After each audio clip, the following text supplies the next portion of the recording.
Plus de 2 décennies de notre existence se passent dans le sommeil, un temps précieux qui mérite une réflexion approfondie. T'es-tu déjà demandé si ta position de sommeil est vraiment la plus adaptée? Le difficile dilemme entre dormir sur le côté droit ou gauche, sur le ventre ou sur le dos, est au cœur de cette discussion. Cependant, dans cette vidéo, nous ne nous contenterons pas d'identifier la meilleure posture pour ton bien-être, mais nous explorerons également une gamme d'aspects connexes. Des habitudes qui peuvent affecter notre repos, des boissons qui peuvent compromettre la qualité de notre sommeil, jusqu'aux compléments alimentaires et médicaments souvent recommandés pour une meilleure relaxation nocturne. Mais commençons par une question cruciale. Comment va ton sommeil? Rappelle-toi que tu passeras environ un tiers de ta vie à dormir, il est donc essentiel de bien s'en occuper. Le premier pas, souvent négligé, est l'identification de la position idéale, une erreur courante que beaucoup de personnes commettent. Explorons maintenant les différentes postures de sommeil en commençant par la plus controversée, la position sur le ventre. Cette position est un choix antinaturel pour le dos, car lorsque nous tournons la tête d'un côté, la colonne vertébrale se trouve dans une posture tordue, altérant ses courbes normales.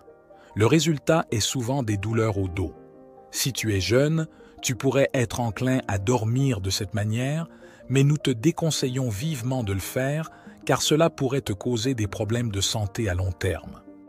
Encore plus préoccupant est l'impact sur ta peau. Cette position peut accentuer les rides et les plis sur ton visage, car l'oreiller peut former de petits sillons qui s'enfoncent dans la peau. Cet effet, s'il est persistant, pourrait contribuer à rendre ton visage plus vieux avec le temps. Pour nous, il est clair que dormir dans cette position est absolument à éviter.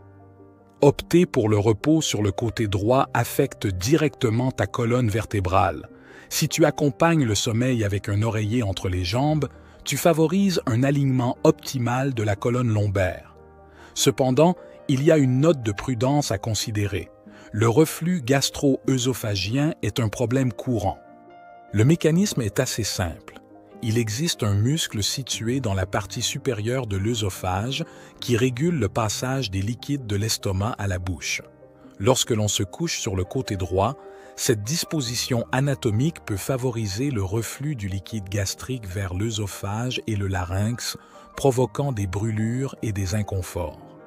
Les symptômes peuvent se manifester sous forme de toux persistante, de troubles des gencives ou de la sensation désagréable de brûlure au réveil. Si tu te reconnais dans ces descriptions, tu pourrais souffrir de reflux et dormir sur le côté droit pourrait être une option à reconsidérer sérieusement.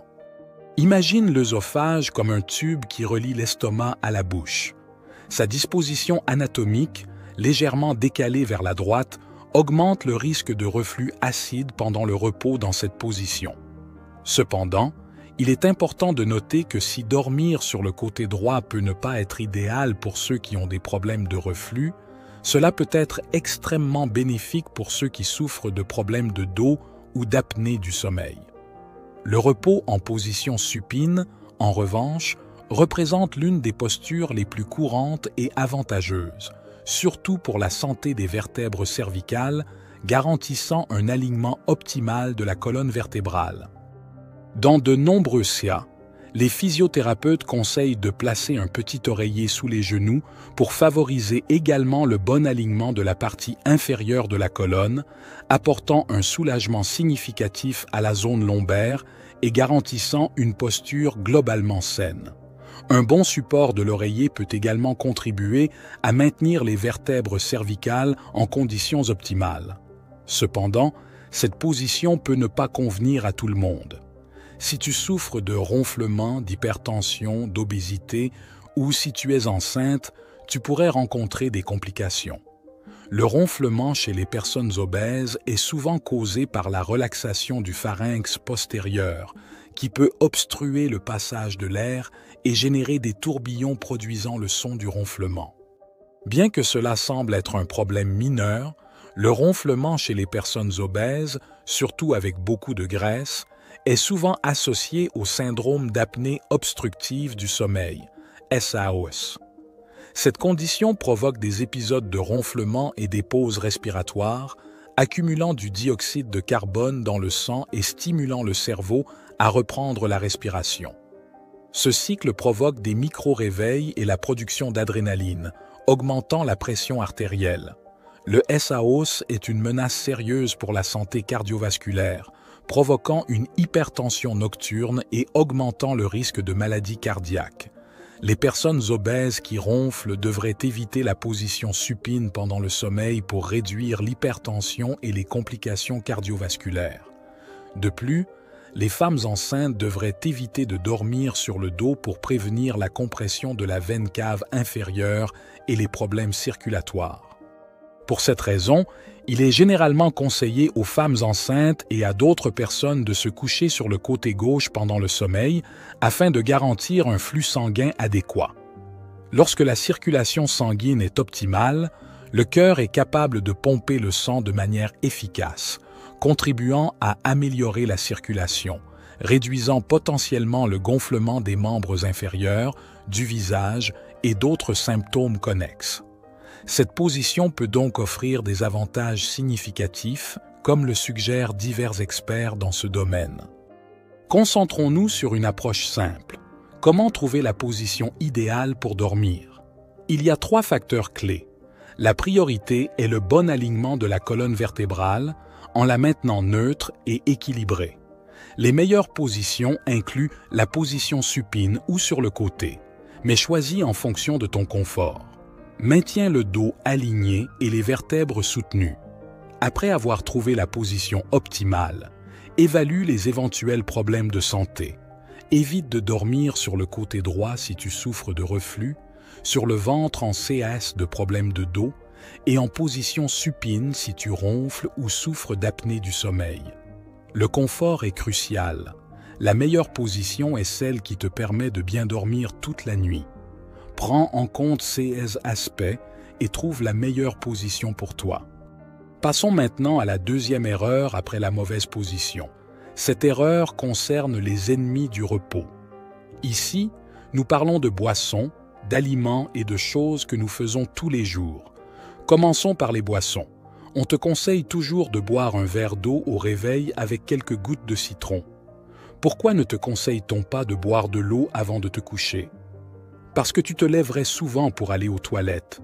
Tu ne devrais pas boire d'eau 2 heures avant de te coucher, tant que tu t'es bien hydraté pendant la journée. Il y a des patients qui racontent qu'ils se lèvent souvent pour aller aux toilettes, et quand on leur demande jusqu'à quelle heure ils boivent, ils disent qu'ils boivent de l'eau ou des boissons jusqu'à peu avant de se coucher. Il est évident qu'ils se lèvent pour aller aux toilettes. Par conséquent, boire beaucoup d'eau la nuit ou tard le soir n'est pas correct car cela interfère avec le sommeil. Et encore, nous aimons le café pour ses multiples bienfaits. Il stimule l'esprit, a des propriétés anti-inflammatoires et antioxydantes, améliore les performances au travail et l'humeur, augmente la concentration et les réflexes. Cependant, certaines personnes métabolisent le café plus lentement. Il est donc conseillé de surveiller l'effet du café sur ton corps. En général, le café met environ 4 heures à se métaboliser. Si tu as des difficultés à dormir, tu pourrais être un métaboliseur lent. Par conséquent, tu devrais éviter d'en boire après 2 heures de l'après-midi. Passons maintenant à l'alcool. Beaucoup de gens croient qu'un verre de vin peut aider à dormir plus rapidement et donner l'illusion d'un meilleur sommeil. Mais sais-tu ce qui se passe dans ton cerveau? Le sommeil devient plus superficiel, t'empêchant d'atteindre une phase profonde. Bien que l'alcool puisse faciliter l'endormissement et te donner l'impression de bien dormir, en réalité, il produit l'effet inverse. Si tu fais de cette habitude une pratique régulière, tu pourrais souffrir de fatigue chronique, de douleurs musculaires et d'autres problèmes. Par conséquent, nous ne recommandons pas l'usage chronique de l'alcool pour dormir. Les activités quotidiennes influencent la qualité du sommeil. Le cerveau libère de la mélatonine la nuit, mais la lumière inhibe ce processus. Il est important de réguler le rythme sommeil-éveil dès le matin, en ouvrant la fenêtre pour laisser entrer la lumière du soleil. Pendant la journée, fais tes activités normalement, mais le soir, évite les lumières intenses et les écrans lumineux et obscurcit la chambre pour favoriser la libération de mélatonine. L'activité physique le matin ou l'après-midi améliore le sommeil, tandis que les exercices intenses avant de se coucher l'aggravent.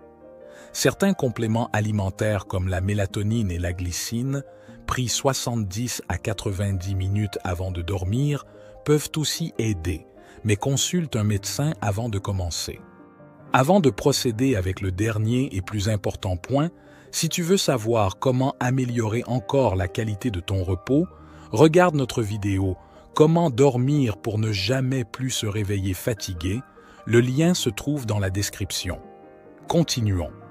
Pour conclure, il existe des médicaments comme le clonazepam qui sont prescrits pour favoriser le sommeil. Cependant, il est important de savoir que ces médicaments peuvent créer une dépendance et doivent être utilisés uniquement sous la supervision d'un médecin. Tu ne devrais jamais prendre ces médicaments sans consulter d'abord un professionnel, car ils peuvent avoir des effets secondaires graves et créer une dépendance. Nous sommes arrivés à la fin de cette vidéo. Pour voir notre vidéo « Comment dormir pour ne jamais plus se réveiller fatigué », clique maintenant en haut à droite de l'écran.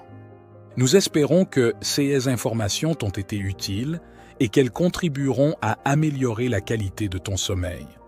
Si cette vidéo t'a été utile, n'oublie pas de laisser ton précieux « j'aime » et de t'abonner à la chaîne Perles de Sagesse si ce n'est pas déjà fait. Pour tous les prochains contenus similaires, on se voit très bientôt dans la prochaine vidéo.